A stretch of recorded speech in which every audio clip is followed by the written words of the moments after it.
Assalamualaikum warahmatullahi wabarakatuh. Alhamdulillah, kita bisa bertemu kembali ya teman-teman, walaupun dengan secara daring pada mata kuliah evaluasi sumber daya alam di minggu ketiga ini.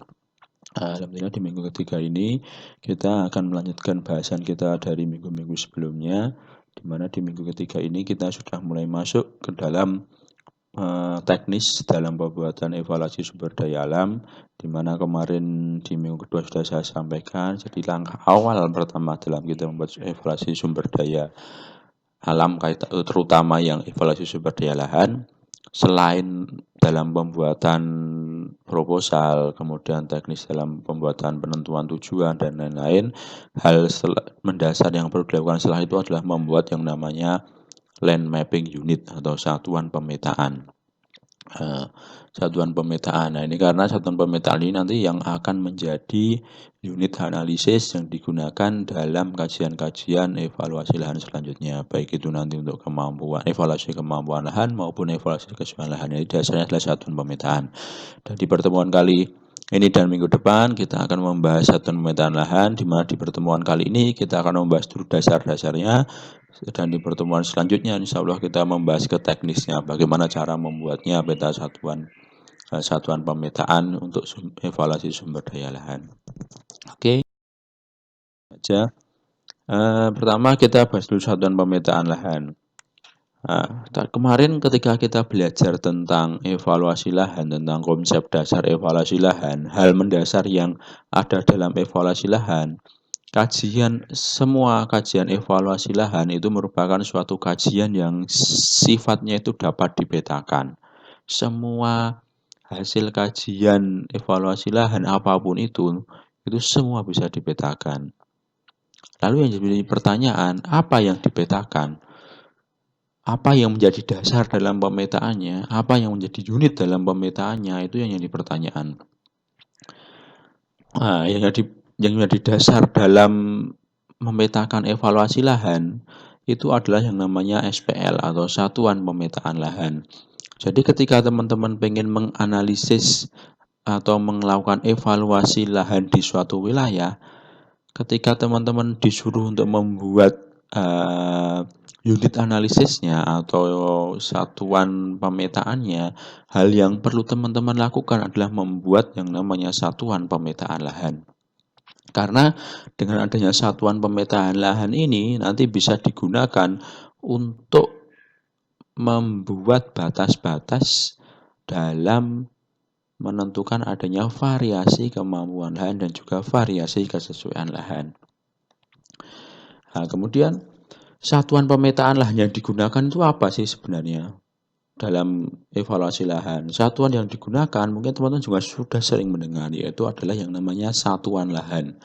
Karena kita yang dikaji itu lahan, karena namanya saja evaluasi lahan, berarti yang dievaluasi atau dinilai atau ditaksir atau diprediksi nilainya itu adalah lahan, sehingga yang dijadikan sebagai unit analisisnya atau satuan pemetaannya yaitu namanya satuan lahan. Nah, yang kemarin di pertemuan pertama kita sudah membahas pengertian dari lahan itu sendiri. Apa itu lahan sudah kita bahas, di mana lahan itu merupakan satu kesatuan kompleks yang di dalamnya itu ada memuat berbagai macam unsur ya, tidak hanya tanahnya tetapi juga di situ ada iklimnya, ada kemudian batuannya, ada hidrologinya, ada airnya, kemudian ada tanaman, ada hewannya dan seterusnya yang merupakan satu kesatuan. Nah, dan yang sekarang kita akan petakan adalah satuan lahan. Nah, yang di pertanyaan tuh pengertiannya apa satuan lahan? Nah, ini saya ambilkan dari FAO, yaitu pengertian dari satuan lahan merupakan apa? Suatu wilayah dari lahan yang mempunyai kualitas dan karakteristik lahan yang khas dan dapat ditentukan batasnya pada peta. Jadi satuan lahan ini merupakan satu-satunya unit analisis di dalam evaluasi lahan yang bisa dipetakan. Karena apa? Karena dalam pembuatan satuan lahan kita sebenarnya itu mengelompokkan lahan menjadi satu kesatuan. Apa yang dikelompokkan? Yaitu karakteristik lahannya. Karakteristik itu berarti apa? Ciri-ciri, watak, atau sifat-sifat dari lahan. Nah, yang dikelompokkan itu adalah yang sama. Jadi ketika teman-teman tuh punya suatu wilayah misalkan, suatu wilayah itu mesti kan luasannya itu, besar atau sangat luas, ada yang di sebelah utara, tersebar di utara, selatan, barat, timur, dan seterusnya.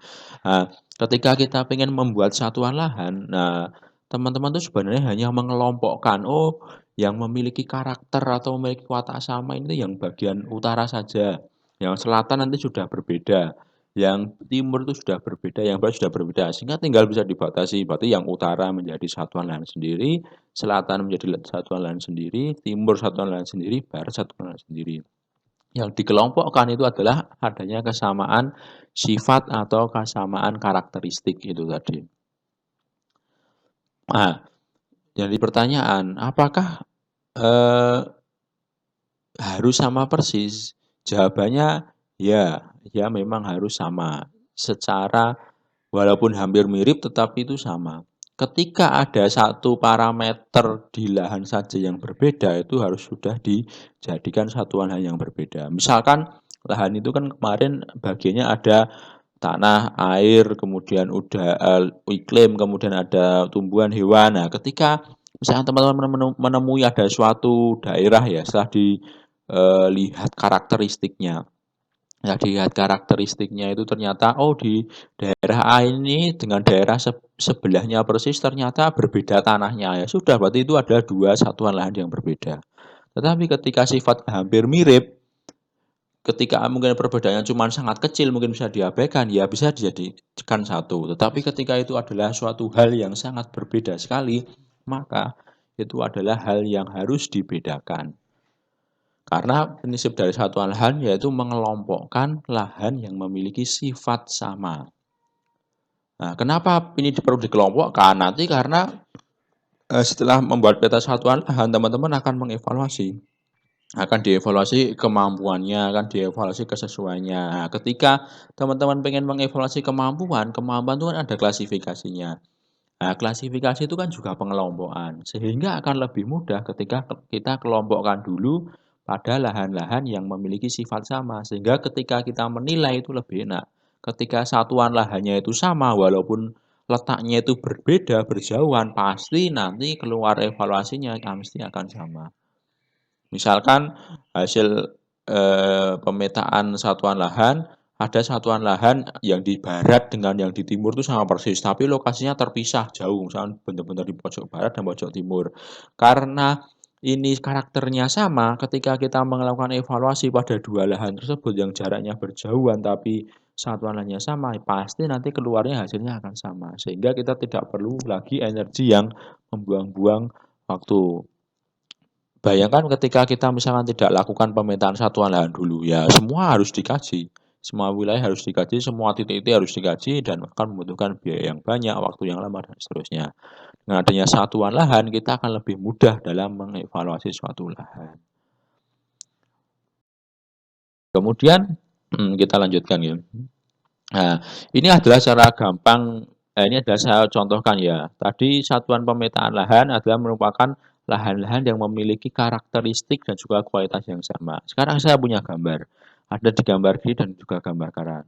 Kira-kira dari kedua gambar ini ada berapa satuan pemetaan lahan? Kita mulai dulu dari gambar yang kiri, yang di sini ada gambar laut dan ada pantainya. Kira-kira ada berapa satuan pemetaan lahan di sini? Kemudian di gambar yang satunya lagi yang berupa gunung-gunung, kira-kira ada berapa satuan pemetaan lahan di sini? Kita berbicara secara visual dulu. Jadi kita tidak usah berbicara dengan menggunakan data atau peta atau apa, tapi kita lihat saja secara visual. Kira-kira di sampai sini ada berapa satuan pemetaan lahan? Nah, jawabannya ada dua. Di sini ada dua, di sini ada satu. Kita bicaranya secara visual dulu ya. Nah, kenapa di sini bisa ada dua? Ya teman-teman bisa lihat saja bedakan. Kenapa laut tidak disertakan? Karena kita kajiannya lahan ya, bukan laut. Laut berbeda dengan lahan. Nah, sehingga yang kita kaji adalah yang berupa daratan.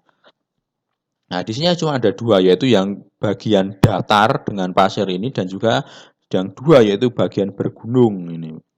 Mungkin bisa saja di SPL 1 ini namanya adalah lahan pantai, yang SPL 2 ini adalah perbukitan kapur. Sementara di sisi ini SPL-nya hanya ada satu, apa ya daerah perbukitan ini satu saja. Nah, dari sini mungkin teman-teman sudah bisa membedakan ya semua. Memang yang namanya ketika kita membuat satuan pemetaan lahan atau membuat satuan lahan itu merupakan hal yang sangat mudah. Kenapa? Karena dengan visual saja kita sudah bisa membedakan. Kemarin ketika kita belajar tentang lahan itu kan atributnya banyak sekali ya. Dari atribut-atribut itu di lapangan kita tuh bisa bedakan semua. Oh ini yang daerah datar, oh ini ya daerah berbukit, ini daerah yang bergunung, ini yang daerah batuannya A, daerah batuannya B dan seterusnya itu bisa kita bedakan secara visual. Tapi memang karena ini kajiannya itu bersifat ilmiah, sehingga perlu ada pembuktian-pembuktian ilmiah. Makanya harus dilengkapi dengan peta geologi dulu, dengan peta lereng dulu, peta hidrologi dan seterusnya. Kemarin yang sudah saya sampaikan terkait dengan data-data. Nah, sehingga makanya yang namanya pembuatan peta satwa lahan itu merupakan hal yang sangat mudah karena dengan kita melihat saja kita sudah bisa membedakan. Apalagi kita didukung dengan data, harusnya lebih mudah lagi kita untuk membedakan hal-hal tersebut. Jadi ini adalah ilustrasi gampangnya. Jadi di SPL 1 ini kenapa beda dengan SPL 2 ini karena ini wilayahnya datar. Jadi lihat lahan pantai daerahnya datar sudah berbeda pasti karakteristiknya dengan yang di sini. Nah, bisa dilihat di sini materialnya di sini kan dari lerengnya sudah beda. Satu atributnya dari lahan berbeda. Kemudian dari tumbuhannya juga berbeda. Di sini tidak ada tumbuhan, di sini sangat lebat sekali tumbuhan. Dari tanahnya mungkin berbeda, di sini berpasir, mungkin di sini dia sudah ada lembungnya, ada liatnya dan seterusnya itu berbeda. Sehingga SPL-nya juga berbeda, satuan pemetaan atau satuan lainnya berbeda. Kalau ini dilihat dari semua view-nya itu hampir sama semua sehingga menjadi satu kesatuan SPL seperti itu. Karena yang kita kelompokkan adalah yang memiliki karakteristik yang sama, serupa atau hampir mirip. Jadi hanya mengelompokkan saja sebenarnya satuan lahan. Kemudian kita lanjutkan. Dalam peristilahan ketika teman-teman nanti belajar di geografi ya mungkin nanti akan dikenal ada dua istilah yaitu yang namanya satuan lahan dan juga satuan medan. Mungkin teman-teman juga sudah pernah sering mendengar. Sebenarnya perbedaannya apa sih antara satuan lahan dan juga satuan medan? Kenapa ketika kita mengevaluasi lahan itu yang digunakan satuan lahan bukan satuan medan? Perbedaannya apa kira-kira? Apa bedanya? Nah, bedanya ini saya ambilkan dari definisinya dulu nggih. Kalau definisinya yang dinamakan kita kulik dari bukan satuannya karena satuannya sama-sama satuan ya. Kita kulik dari perbedaan lahan dan juga medannya dulu. Lahan kemarin kita sudah banyak berbicara ya. Menurut Sitorus itu merupakan lingkungan fisik yang terdiri dari iklim, relief, tanah, air, dan juga vegetasi serta benda-benda yang ada di atasnya sepanjang ada pengaruhnya terhadap penggunaan tanah. Itu satuan lahan, itu lahan. Nah, sekarang medan itu apa? Medan menurut Van Zwiedam itu adalah merupakan suatu bidang lahan yang berhubungan dengan sifat-sifat fisik permukaan dan dekat permukaan yang kompleks dan penting bagi manusia. Nah, bedanya itu. Jadi kalau kita berbicara lahan di situ tuh ada komponen eh, apa itu semua yang ada di atas permukaan dan juga di bawah permukaan sepanjang ada pengaruhnya terhadap penggunaan tanah itu lahan. Bisa di atas permukaan, bisa di bawah permukaan. Tetapi kalau satuan medan itu batasnya hanya berada di bawah permukaan sampai dekat dengan permukaan. Jadi yang di atas permukaan itu tidak. Secara gampangnya, kalau lahan itu atributnya itu ada iklim, itu kan di atas permukaan ya, ada iklim, kemudian ada air, kemudian ada vegetasi, ada hewan, vegetasi hewan juga di atas permukaan. Kemudian kalau tanah, air, batuan itu di bawah permukaan. Nah, itu komponennya dari lahan. Nah, kalau satuan medan itu komponennya iklim tidak masuk, hewan tidak masuk, tumbuhan tidak masuk. Kenapa? Karena itu adalah yang berada di atas permukaan. Karena tadi dari definisinya kalau satuan medan itu hanyalah merupakan sifat-sifat fisik yang letaknya itu di permukaan, di bawah permukaan, atau dekat dengan permukaan. Sehingga batasannya hanya berupa apa, berupa tanah, kemudian berupa air, dan berupa relief, itu yang satuan medan. Kalau satuan lahan itu lebih kompleks lagi di dalamnya, itu memuat ada unsur iklim, ada unsur tumbuhan, ada unsur hewan, dan seterusnya, begitu. Nah, sehingga kalau kita berbicara tentang satuan lahan, berarti merupakan suatu wilayah yang memiliki tadi, yang dibedakan berdasarkan kesamaan adanya kesamaan kualitas dan juga karakteristik lahan itu sendiri. Tetapi kalau satuan medan itu merupakan kelas medan yang menunjukkan suatu bentuk lahan atau kompleks bentuk lahan yang sejenis dalam hubungannya dengan karakteristik medan dan juga komponen medan yang utama. Jadi pengelompokannya hanya berdasarkan sifat-sifat fisik yang berada di permukaan atau dekat permukaan. Itu bedanya. Nah, sehingga ketika nanti teman-teman sudah mengerti bedanya antara satuan lahan dan juga satuan medan, teman-teman nanti bisa lebih aware atau lebih paham ketika teman-teman disuruh melakukan suatu kajian.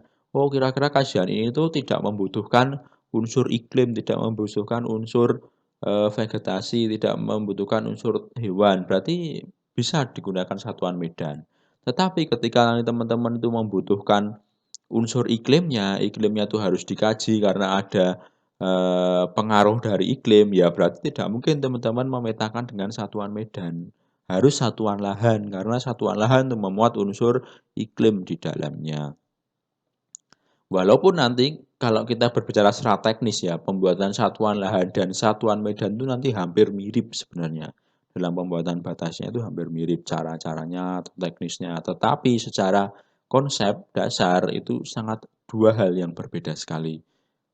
Itu perbedaannya kalau satuan medan itu hanya parameter fisik di permukaan dan juga dekat permukaan, kalau satuan lahan juga memuat di atas permukaan, sepanjang masih berpengaruh terhadap penggunaan tanah. Itu bedanya antara satuan lahan dan juga satuan medan. Nah, ini adalah gambaran perbedaannya.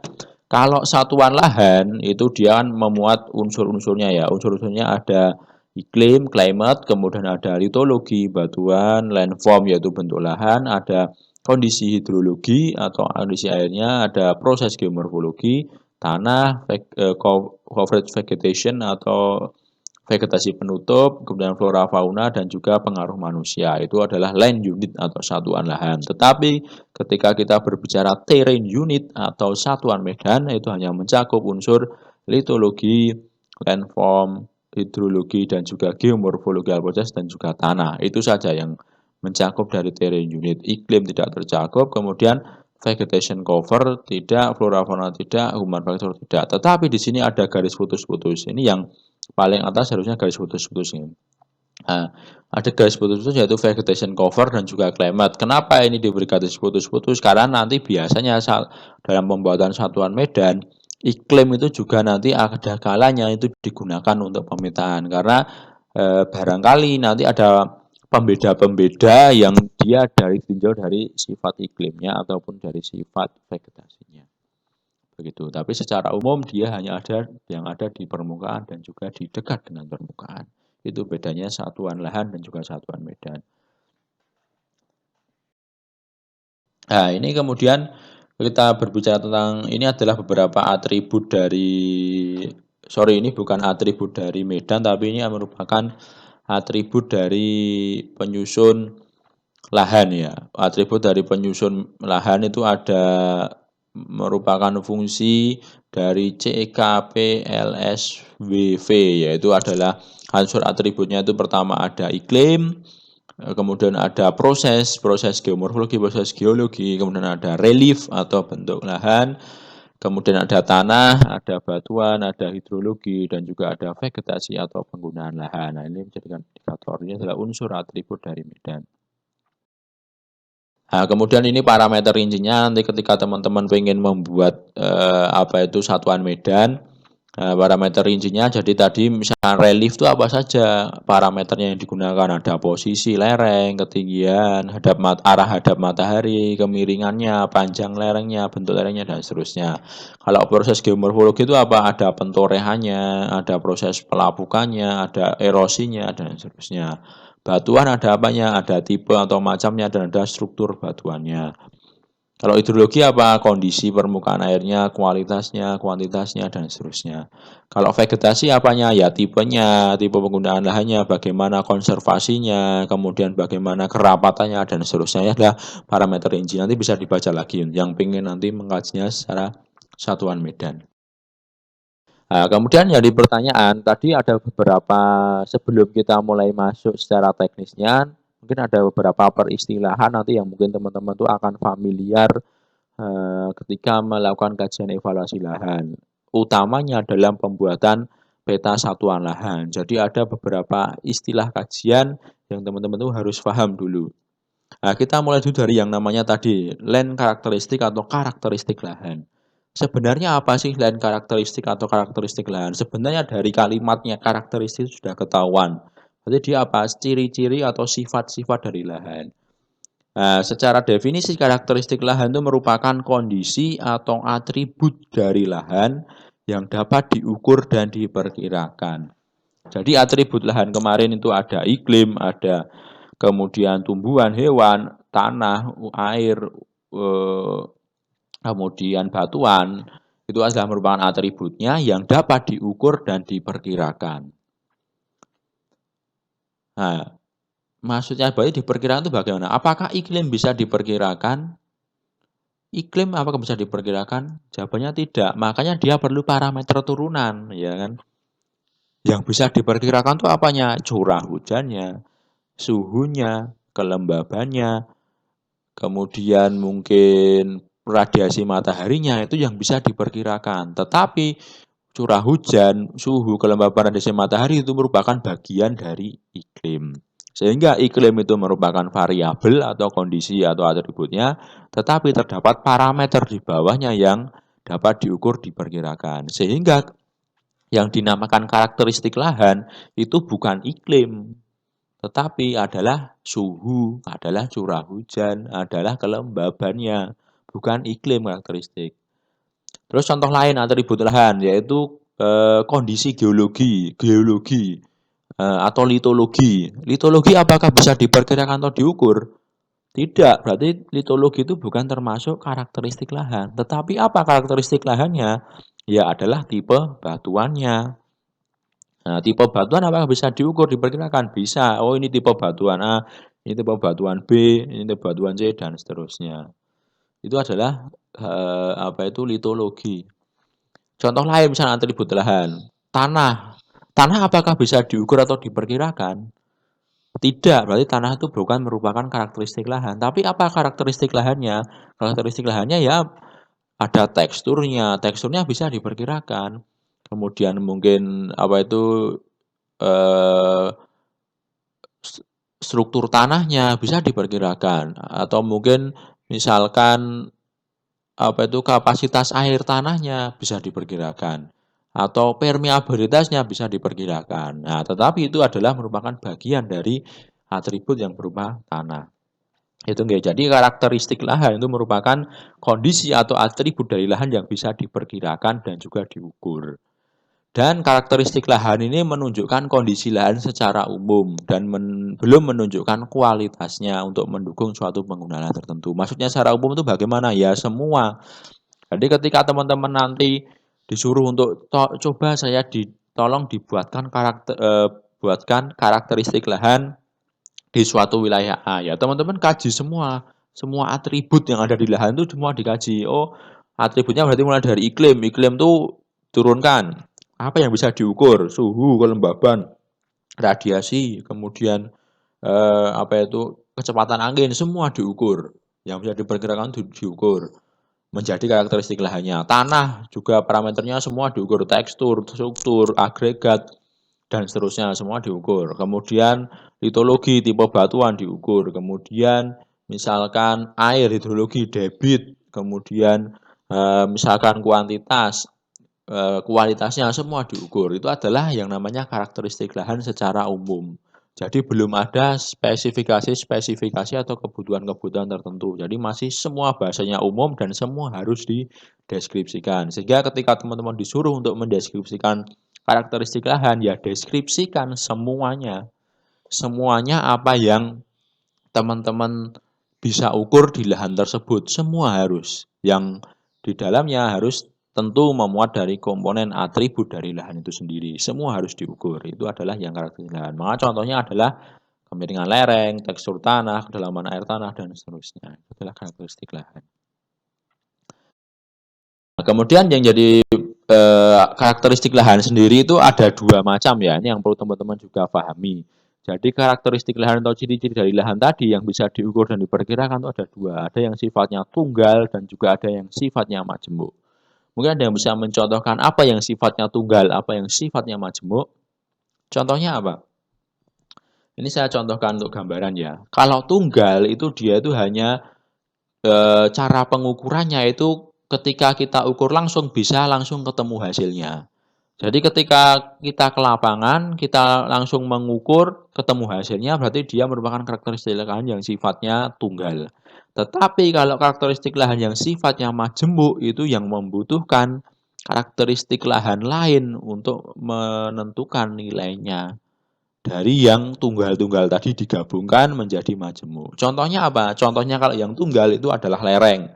Lereng kan bisa tinggal sekali teman-teman mungkin buat pakai peta dari data citra dari data DEM kemudian diolah menjadi peta lereng langsung ketemu lerengnya berarti dia tunggal. Atau mungkin kita ke lapangan datang kita langsung menggunakan APNI level ketemu lerengnya. Nah, kedalaman solum juga sama, kedalaman solum tanah. Teman-teman tinggal ke lapangan, ngukur dalamnya tanah ketebalannya berapa, langsung ketemu. Berarti tunggal. Tekstur tanah juga sama, teman-teman tinggal ke lapangan, ambil sampel di lab, langsung ketemu presentase pasirnya berapa, debunya berapa, lempungnya berapa, ketemu. Berarti adalah tunggal. Tidak membutuhkan karakteristik lahan yang lain. Curah hujan juga sama, teman-teman tinggal membuat stasiun hujan, mengukur curah hujannya bisa langsung ketemu. Kandungan batuan sama, kandungan nitrogen sama. Tetapi kalau yang majemuk itu membutuhkan beberapa karakteristik lahan tunggal. Contohnya apa? Contohnya adalah bahaya erosi. Nah, bahaya erosi bagaimana cara mengukurnya? Teman-teman mungkin sudah dapat di mata kuliah erosi dan konservasi ya. Cara mengukurnya bisa ada dengan metode RKLSCP. Jadi dengan di lerengnya diukur, kemudian cara konservasinya dilihat, kemudian curah hujannya, dan seterusnya. Baru didapatkan erosi. Nah, lereng, kemudian curah hujan itu kan karakteristik yang sifatnya tunggal. Dari tunggal-tunggal itu digabung, nah baru menjadi yang namanya majemuk, yaitu mendapatkan nilai erosinya. Nah, itu ada yang majemuk. Contoh lain apa? Bahaya banjir. Sama, banjir juga didapatkan dari karakteristik yang tunggal, tidak langsung ketemu. Apakah kita bisa langsung mengira-ngira kita datang, kemudian kita bisa ukur kerawanan banjirnya, atau kita bisa ukur, oh ini kira-kira banjir tidak, kan tidak bisa. Makanya kita perlu karakteristik yang tunggal. Kita perlu tahu lerengnya, kita perlu tahu pola genangannya, kita perlu tahu faktor-faktor yang lainnya, dan seterusnya. Contoh lain yaitu longsor. Longsor juga sama, butuh parameter-parameter yang lain dan seterusnya. Nah, itu yang teman-teman perlu pahami. Jadi ketika teman-teman nanti mendeskripsikan karakteristik itu jangan lupa yang majemuk itu juga dideskripsikan. Jangan hanya yang tunggal karena biasanya kalau ketika disuruh untuk mendeskripsikan karakteristik lahan itu yang dideskripsikan itu hanyalah yang tunggal, bukan yang majemuk.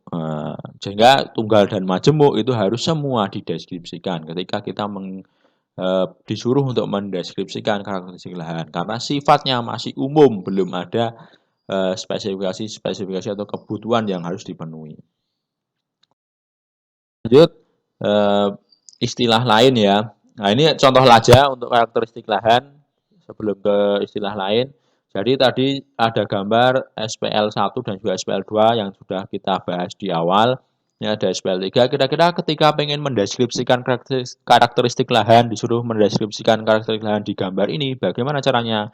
Ya misalkan untuk SPL1, dideskripsikan saja jenis tanahnya itu apa. Misalkan di sini, oh kira-kira tanahnya ini tidak berkembang karena di daerah pantai masih pasir, berarti entisol. Topografinya apa? Datar. Hidrologinya apa? Karena dekat air laut, berarti airnya air payau. Vegetasinya apa? Tidak ada. Contohnya seperti itu. Ini karakteristik lahan. SPL2 apa? Jenis tanahnya mungkin karena daerahnya berbukit, mungkin ada lempungnya, berarti ultisol. Topografinya apa? Bergelombang. Kalau dilihat di sini ada berupa gunungannya, tapi tidak terlalu curam. Hidrologinya apa? Kemungkinan tawar. Kemudian ada sungai bawah tanahnya, mungkin kalau gamping misalkan. Vegetasinya apa? Mungkin semak belukar atau tumbuhan apa dan seterusnya. Ini adalah contoh dari mendeskripsikan karakteristik lahan. Ini hanya sedikit, mungkin nanti bisa ditambahkan, misalkan kerawanan erosinya, kerawanan banjirnya, mungkin nanti ada permeabilitasnya, teksturnya lebih dalam. Tapi ini karena kita tidak punya datanya, hanya secara visual ya, yang kita tampilkan hanya yang bisa kita lihat saja. Ini adalah yang bisa kita lihat. Begitu kira-kira. Tapi nanti ketika teman-teman punya data, ya harus dideskripsikan semua ketika disuruh untuk mendeskripsikan karakteristik lahan. Nah, ini contoh lain. Misalkan ada gambar ini permukiman, daerah permukiman, karakteristik lahannya apa? Lerengnya datar, dalaman seluruh tanahnya sedang sampai dalam, kemudian bahaya erosinya rendah, iklimnya kering sedang, dan seterusnya. Ini apa? Ini perkebunan, lerengnya bagaimana? 15 sampai 30, dalaman seluruh tanahnya bagaimana, air tanahnya bagaimana, kesuburan tanahnya bagaimana, dan seterusnya. Ini adalah contoh mendeskripsikan karakteristik lahan. Nah, kemudian yang kedua, apa itu istilah-istilah lain yang sering kita dengar ketika kajian dan evaluasi lahan, yaitu yang namanya land quality atau kualitas lahan.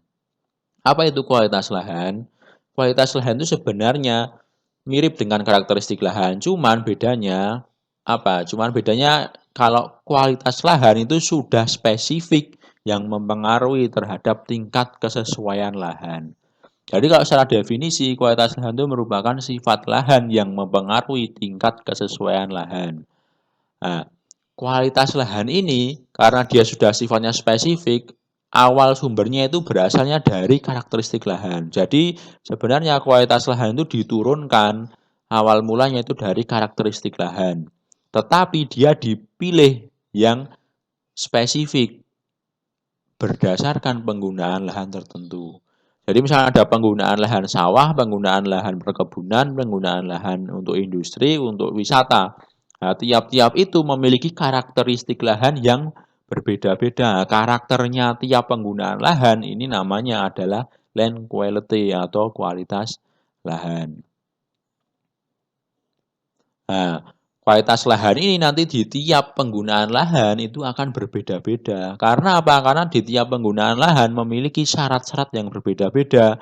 Nah, dan syarat-syarat itulah yang nanti parameter-parameter dari syarat-syarat itulah yang dinamakan sebagai land quality atau kualitas lahan.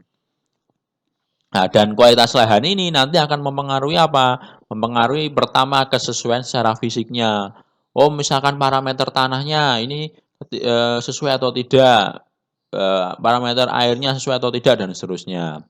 Kemudian yang kedua bisa mempengaruhi terhadap menurunkan hasil produksi. Ketika tidak terpenuhi land quality-nya, berarti jelas produksinya akan turun. Ataupun menaikkan biaya produksi. Berarti ketika land quality-nya tidak cocok, berarti bisa menaikkan biaya produksi. Karena apa? Karena butuh teknik-teknik atau teknik-teknik konservasi tertentu atau membutuhkan treatment-treatment tertentu dengan pembiayaan pupuk, pembuatan sengket, dan itu kan membutuhkan biaya produksinya tinggi atau mungkin kombinasi ketiganya itu bisa. Nah, contohnya apa kalau land quality? Contohnya land quality itu misalnya ketersediaan unsur hara yang dibutuhkan untuk tanaman padi itu berbeda dengan palawija. Itu adalah sudah masuk land quality atau kualitas lahan. Contoh dari ini kan kalau teman-teman mungkin sudah sering melihat tabel seperti ini ya. Jadi untuk permukiman misalkan di sini ada sifat lahannya, ada kemudian kelasnya. Ketika dikatakan sedikit itu bagaimana, sedang gimana, banyak itu bagaimana. Yang dinamakan kualitas lahan itu adalah yang ini ya. Yang sifat-sifat lahan yang sudah spesifik untuk permukiman. Berarti kalau ada pertanyaan, tolong saya buatkan kualitas lahan untuk permukiman. Ya cukup teman-teman deskripsikan yang sudah spesifik untuk permukiman saja. Di sini ada drainase, ada muka air, ada banjir, ada lereng, kembang kerut, ukuran butir, batu, kedalaman batu. Nah, terus kemudian seperti tumbuhan hewan bagaimana? Apakah perlu dideskripsikan?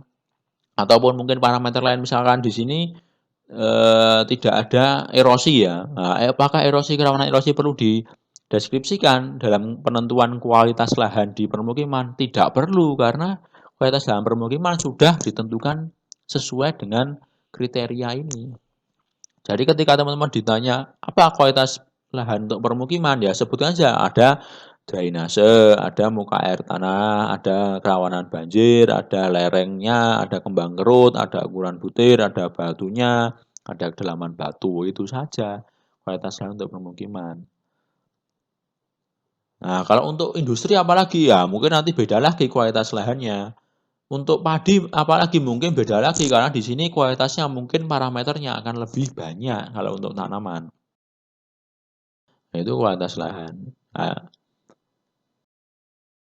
itu kualitas lahan. Jadi bedanya antara karakteristik dan kualitas, kalau karakteristik itu nanti sifatnya masih umum, semua dideskripsikan, atributnya dideskripsikan. Kalau yang kualitas itu hanya spesifik-spesifik saja yang sudah berkaitan dengan penggunaan lahan yang tertentu. Jadi sama-sama karakteristik, tetapi kalau yang karakteristik masih umum, kalau yang kualitas karakteristiknya dipilih saja yang berkaitan langsung dengan penggunaan lahan tertentu. Nah, kemudian nanti mungkin di dalam kualitas lahan itu juga dikenal juga dengan kualitas tanah, tapi tolong dibedakan ya, kalau kualitas lahan itu secara keseluruhan, kalau tanah itu hanya spesifik terhadap tanahnya. Kualitas tanah itu bagaimana ya, apakah tanahnya itu dia sudah berkembang atau belum, itu nanti bisa menunjukkan kualitasnya. Apakah ketika tanah itu sudah mulai berkembang, berarti kemungkinan lebih subur dibandingkan yang masih belum berkembang, dan seterusnya. Nanti bisa di teman-teman ketahui.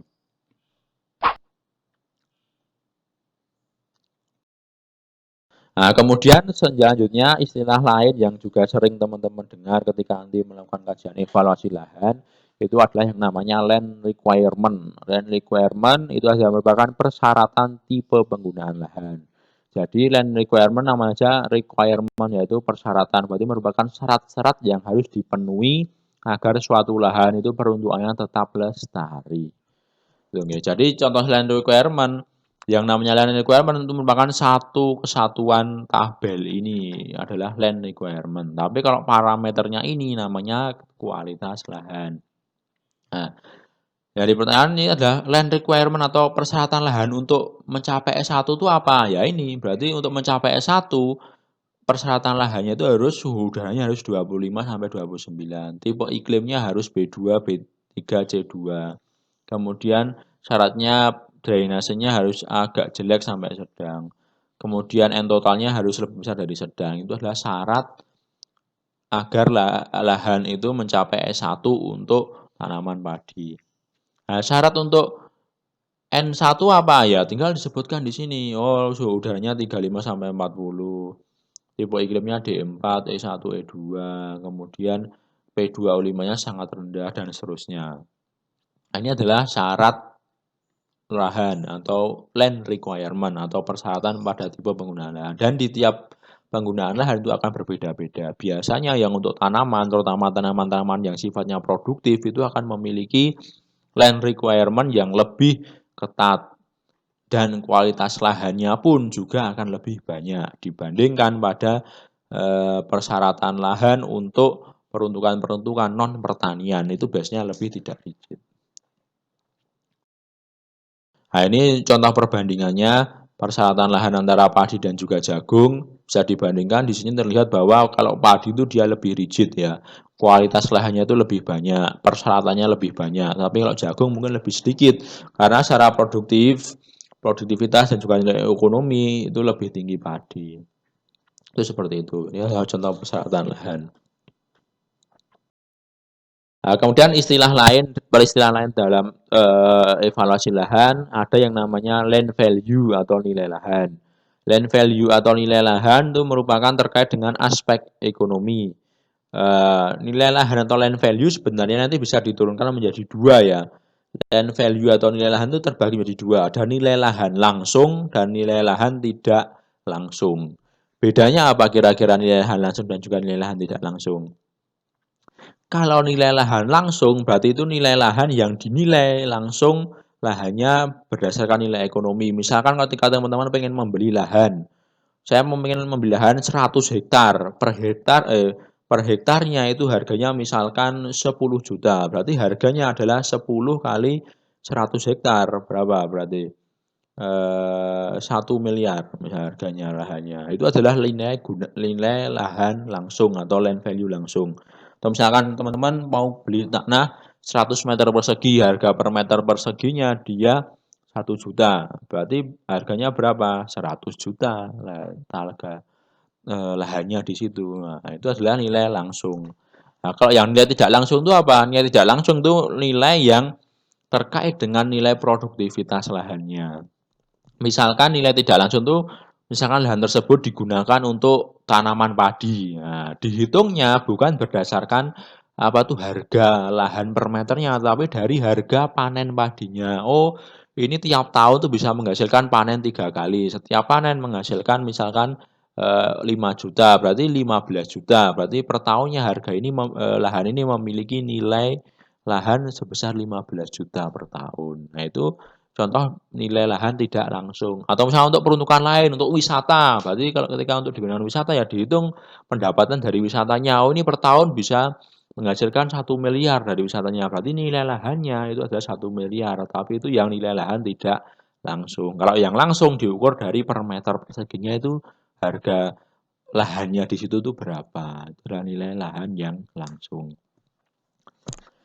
Itu nilai lahan ya. Jadi nilai lahan terkait dengan aspek ekonomi.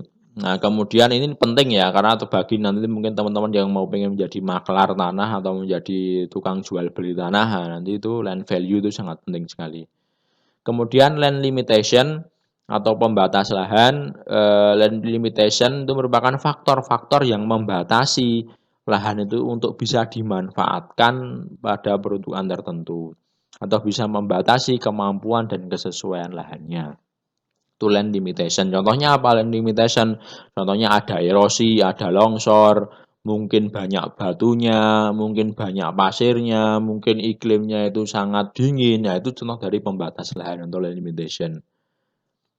Atau mungkin bahaya banjirnya tinggi, itu termasuk land limitation. Nah, land limitation terbagi menjadi dua. Ada yang sifatnya permanen dan ada yang sifatnya non permanen. Bedanya apa? Kalau land limitation permanen itu merupakan land limitation atau batasan lahan yang tidak bisa diperbaiki dengan teknik konservasi apapun. Jadi misalkan di situ tuh rawan banjir.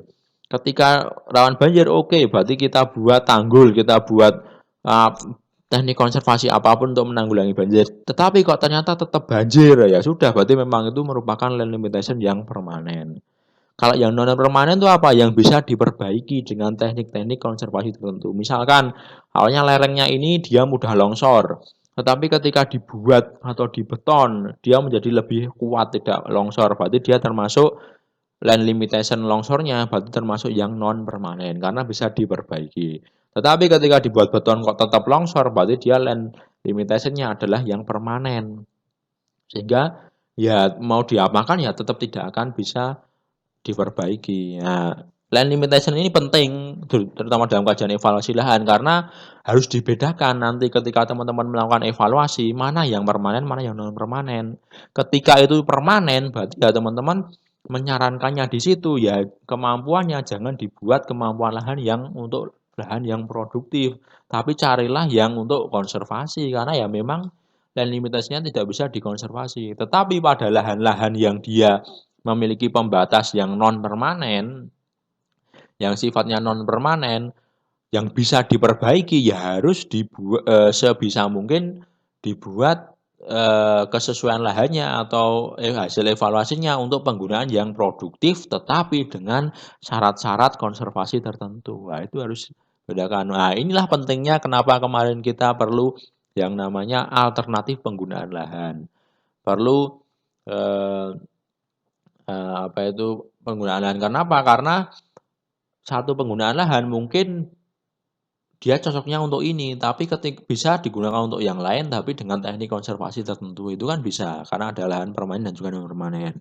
Dan gara-gara ada land limitation non permanen inilah, maka yang namanya kesesuaian lahan itu bisa naik turun. Nah, mungkin nanti ketika teman-teman cocokkan apa adanya dengan teknik evaluasi lahan aktual, lahan ini masuk dalam kriteria N1 misalkan. Tetapi ketika diberikan treatment, diberikan teknik konservasi bisa naik menjadi S2 misalkan. Nah, itu gara-gara apa? Karena pembatasnya itu non permanen, bisa diperbaiki. Nah, cara untuk memperbaikinya bagaimana? Dengan land improvement atau perbaikan lahan tadi. Jadi, land improvement itu merupakan cara-cara pengelolaan terhadap lahan untuk menghilangkan atau memperbaiki yang namanya land limitation atau faktor pembatasnya atau pembatas lahannya. Dengan apa? Dengan teknik-teknik konservasi tertentu, entah itu dengan pembuatan terasering, pembuatan saluran hulu dan pembuatan pemberian pupuk dan seterusnya, itu merupakan contoh dari land improvement atau upaya perbaikan lahan. Dengan upaya perbaikan lahan ini maka kita bisa memperbaiki yang namanya pembatas lahan yang sifatnya non permanen sehingga bisa dimanfaatkan untuk peruntukan yang lebih tinggi atau lebih produktif. Sebelum saya tutup, ini ada sebuah foto. Kira-kira ketika teman-teman setelah tadi mengikuti perkuliahan dari minggu pertama 2 3, saya punya suatu foto. Kira-kira ketika teman-teman diberikan suatu lahan dengan kondisi seperti ini, apa yang teman-teman lakukan? Kira-kira. Ya, ketika teman-teman melihat dari sudut pandang ini, berarti teman-teman ya ketika sudah mulai masuk kuliah di evaluasi lahan, teman-teman harusnya sudah mulai bisa mengevaluasi atau menaksir, walaupun secara visual dulu. Oh, kira-kira lahan ini cocok digunakan untuk apa ya? Kok dilihat dari tanahnya itu datar, berarti kemungkinan bisa dimanfaatkan untuk yang produktif. Tapi dilihat di situ kok yang tumbuh hanya semak belukar, banyak batuannya. Oh, berarti kalau untuk saya jadikan tanaman padi atau perkebunan kelihatannya kurang cocok nih. Untuk apa yang cocok ya? Misalkan untuk wisata. Wisata apa yang diwisatakan? Mungkin wilayah perbukitan di belakangnya atau mungkin digunakan untuk agrowisata. Oke, bisa dimanfaatkan. Nah, itu adalah contoh-contoh dari bagaimana cara kita mengevaluasi lahan. Sebenarnya evaluasi lahan itu merupakan ilmu yang sangat mudah sekali ya. Dengan hanya kita melihat, teman-teman itu pun sudah bisa menentukan, oh cocoknya lahan ini digunakan untuk A, B, C, D. Tetapi karena memang ini merupakan kajian yang sifatnya ilmiah, kita tidak mungkin bisa hanya ngomong A, B, C, D tanpa ada bukti-bukti ya. Kita perlu bukti-bukti. Cara membuktikannya bagaimana ya? Dengan mengidentifikasi tadi, karakteristiknya diidentifikasi, dibuat peta satuan lahannya, kemudian baru dinilai, baru nanti keluar rekomendasinya ini cocok ini karena sudah sesuai dengan persyaratan dari lahannya. Itu adalah cara-cara dalam kita mengevaluasi lahan. Sebenarnya ilmu ini tidak sulit sehingga saya harapkan semua teman-teman di sini itu bisa melakukan kajian tentang evaluasi lahan. Oke, kira-kira itu materi yang bisa saya sampaikan di minggu ini. Semoga bisa menambah manfaat bagi teman-teman.